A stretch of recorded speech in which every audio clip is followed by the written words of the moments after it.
ಎಲ್ರಿಗೂ ನಮಸ್ಕಾರ. ನನ್ನ ಯೂಟ್ಯೂಬ್ ಚಾನಲ್ಗೆ ಎಲ್ಲರಿಗೂ ಹೃತ್ಪೂರ್ವಕವಾಗಿ ಸುಸ್ವಾಗತ.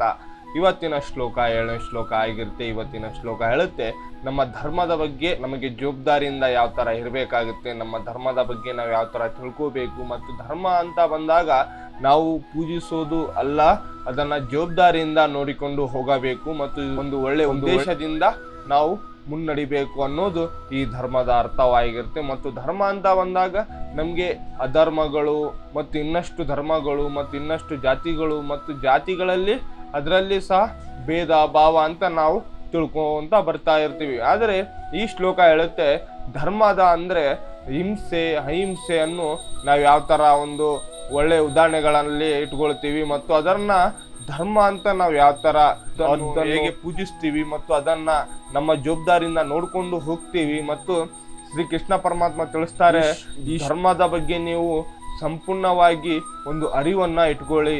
ಅಧರ್ಮ ಹೆಚ್ಚು ಆದಾಗ ಅಲ್ಲಿ ನಾನು ಕಾಣಿಸಿಕೊಳ್ಳುತ್ತೇನೆ ಅಂತ ಶ್ರೀ ಕೃಷ್ಣ ಪರಮಾತ್ಮ ಈ ಶ್ಲೋಕದ ಮೂಲಕ ನಮಗೆ ತಿಳಿಸ್ತಾರೆ. ಹಾಗಾಗಿ ಈ ಶ್ಲೋಕವನ್ನು ಸಂಪೂರ್ಣವಾಗಿ ನೋಡಿ, ಯಾಕಂದರೆ ಇದು ಧರ್ಮದ ಬಗ್ಗೆ ಆಗಿರುತ್ತೆ. ಹಾಗಾಗಿ ಈ ಶ್ಲೋಕವನ್ನು ಸಂಪೂರ್ಣವಾಗಿ ನೋಡಿ ಮತ್ತು ಈ ಶ್ಲೋಕದ ಬಗ್ಗೆ ಸಾಕಷ್ಟು ಧರ್ಮದ ಬಗ್ಗೆ ಒಂದು ಒಳ್ಳೆಯ ಜ್ಞಾನ ತಿಳ್ಕೊಳ್ಳಿ ಅಂತ ನಾನು ಭಾವಿಸ್ತೀನಿ.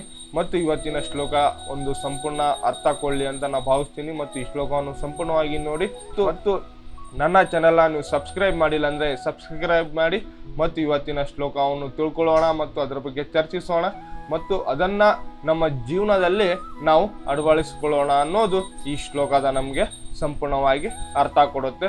ಬನ್ನಿ ಈ ಶ್ಲೋಕ ಏನು ಹೇಳುತ್ತೆ ಅಂತ ನಾವು ತಿಳ್ಕೊಳ್ಳೋಣ. ಈ ಶ್ಲೋಕ ಹೇಳುತ್ತೆ, ಯದಾ ಯದಾ ಹಿ ಧರ್ಮಸ್ಯ ಗ್ಲಾನಿತ್ಯಭರ್ವತಿ ಭಾರತ ಅಭ್ಯುತ್ಥಾನಂ ಧರ್ಮಸ್ಯ ಅತತ್ತನ್ನಮಂ ಸುಜಂ ಹಮಂ ಅಂತ ತಿಳಿಸುತ್ತೆ. ಭಾರತ ವಂಶದ ಅರ್ಜುನನೇ, ಯಾವಾಗ ಎಲ್ಲೆಲ್ಲಿ ಧರ್ಮದ ಅವನಾಂತರಿಕವಾಗುತ್ತದೆಯೋ ಅದು ಧರ್ಮವು ಹೆಚ್ಚಾಗುವುದು, ಆಗ ನಾನು ಸ್ವಯಂ ಅವತಾರ ಮಾಡುತ್ತೇನೆ. ಅಂದರೆ ಎಲ್ಲಿ ಹೆಚ್ಚಾಗಿ ಅಧರ್ಮ ನಡೀತಾ ಇರುತ್ತೆ, ಹೆಚ್ಚೆಚ್ಚಾಗಿ ಏನೇನೆಲ್ಲ ಒಂದು ಒಳ್ಳೆಯ ರೀತಿಯಿಂದ ಹೋಗ್ತಾ ಇರುವ ಜಗತ್ತನ್ನು ಒಂದು ಕೆಟ್ಟ ದಾರಿ ಹಿಡಿದಾಗ, ಅಲ್ಲಿನ ಒಂದು ಅಧರ್ಮ ಜಾಸ್ತಿ ಆದಾಗ ನಮಗೆ ತಿಳಿಯುತ್ತೆ ನಾವು ಒಂದು ತಪ್ಪು ದಾರಿ ಹಿಡಿದಿದ್ದೀವಿ, ನಾವು ಒಂದು ಅಧರ್ಮದ ಕೆಲಸ ಮಾಡ್ತಾ ಇದ್ದೀವಿ ಮತ್ತು ನಮ್ಮ ಬಗ್ಗೆನೇ ನಮಗೆ ಒಂದು ಅರಿವು ಇಲ್ಲಾರ್ದಂಗೆ ಸಿಲುಕ್ಬಿಡ್ತೀವಿ. ಆಗ ಅವಾಗಿನ ಒಂದು ಆಕಾಂಕ್ಷದಲ್ಲಿ ನಾವು ಒಳಗಾಗಿ ನಮ್ಮ ಜೀವನದ ಸತ್ಯವನ್ನು ನಾವು ಇಲ್ಲಿ ಒಂದು ಏನೋ ಒಂದು ಒಳ್ಳೆ ವಿಚಾರದಿಂದ ಬದುಕ್ತಾ ಇರುವಾಗ ಕೆಟ್ಟ ಆಲೋಚನೆಗಳು ಬರ್ತವೆ, ಕೆಟ್ಟ ಅಭ್ಯಾಸಗಳನ್ನು ನಾವು ಒಂದು ಜೀವನದಲ್ಲಿ ಅಳವಡಿಸಿಕೊಂಡಾಗ ನಮಗೆ ಅಧರ್ಮದ ಬಗ್ಗೆ ಅರಿವು ಇರೋದಿಲ್ಲ. ಅವಾಗ ಹೆಚ್ಚು ಆದಾಗ ಶ್ರೀ ಕೃಷ್ಣ ಪರಮಾತ್ಮ ಅವಾಗ ಒಂದು ಉದ್ದೇಶದಿಂದ ಒಂದು ಒಳ್ಳೆ ಏನೇನಾಗಲಿ ಒಂದು ಅವತಾರದಿಂದ ನಮ್ಮ ಮುಂದೆ ಕಾಣಿಸಿಕೊಳ್ಳುತ್ತಾರೆ. ಅಂದರೆ ನಮ್ಮ ಮುಂದೆನೇ ಕಾಣಿಸ್ಕೊಳ್ಳೋದಿಲ್ಲ, ಅವ್ರು ಯಾವುದೋ ಒಂದು ವೇಷದಿಂದ ಬಂದು ಏನೇ ಇರಲಿ ಅದರದಿಂದ ಬಂದು ನಮ್ಮನ್ನು ಆಗಲಿ ಹಿಂಸೆ ಆದವ್ರನ್ನ ಕಾಪಾಡ್ತಾರೆ ಅಂತ ಈ ಶ್ಲೋಕ ನಮಗೆ ಸಂಪೂರ್ಣವಾಗಿ ತಿಳಿಸುತ್ತೆ. ಮತ್ತು ಧರ್ಮ ಅಂತ ಬಂದಾಗ ನಾವು ಏನೇನಾಗಲಿ ಜವಾಬ್ದಾರಿಯಿಂದ ಇರಬೇಕಾಗುತ್ತೆ, ನಾವು ಏನೇನಾಗಲಿ ಒಂದು ಉದ್ದೇಶದಿಂದ ಇರಬೇಕಾಗುತ್ತೆ.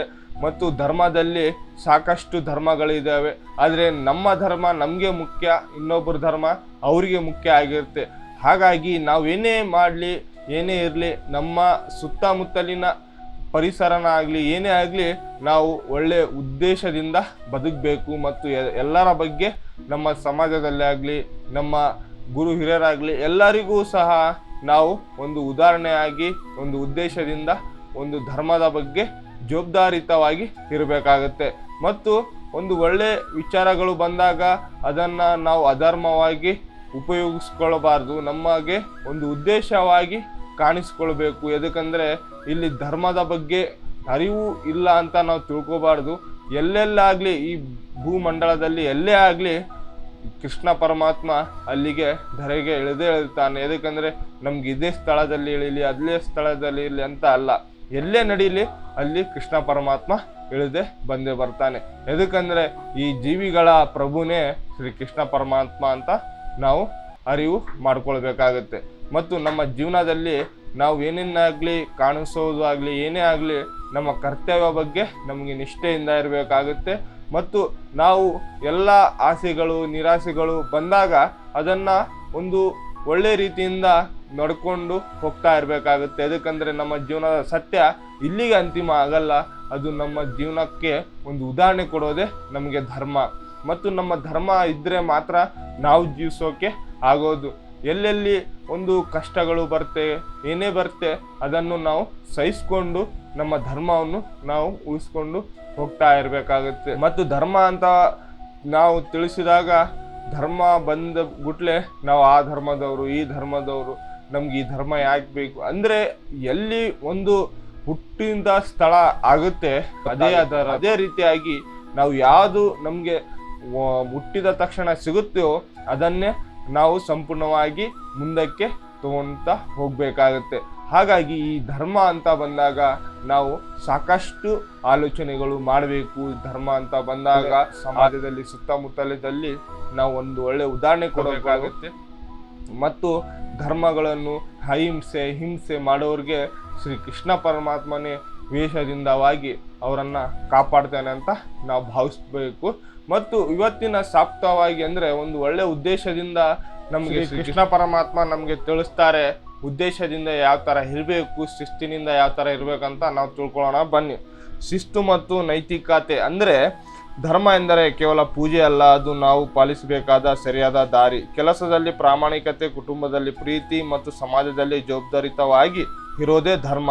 ಇದನ್ನು ಪಾಲಿಸಿದರೆ ನಮ್ಮ ಜೀವನದ ಸಮತೋಲನದಲ್ಲಿರುತ್ತದೆ. ಅಂದರೆ ನಾವು ಇದನ್ನು ಮಾಡಿದರೆ ನಮ್ಮ ಸಮಾಜಕ್ಕೆ ಏನಾಗಲಿ, ಪ್ರೀತಿ ಆಗಲಿ, ಏನೇ ಆಗಲಿ, ನಾವು ಒಂದು ಒಳ್ಳೆಯ ಉದ್ದೇಶದಿಂದ ಇದ್ದರೆ ನಮ್ಮ ಧರ್ಮವನ್ನು ನಾವು ಯಥಾಸ್ಥಿತಿಯಲ್ಲಿ ಕಾಪಾಡಿಕೊಂಡು ಹೋಗಬಹುದು ಅನ್ನೋದು ಈ ಶ್ಲೋಕದ ಅರ್ಥಪೂರ್ಣವಾಗಿದೆ. ಹಾಗಾಗಿ ಈ ಶ್ಲೋಕ ನಿಮಗೆ ಸಂಪೂರ್ಣವಾಗಿ ಅರ್ಥ ಆಗಿದೆ ಅಂತ ನಾನು ಭಾವಿಸ್ತೀನಿ.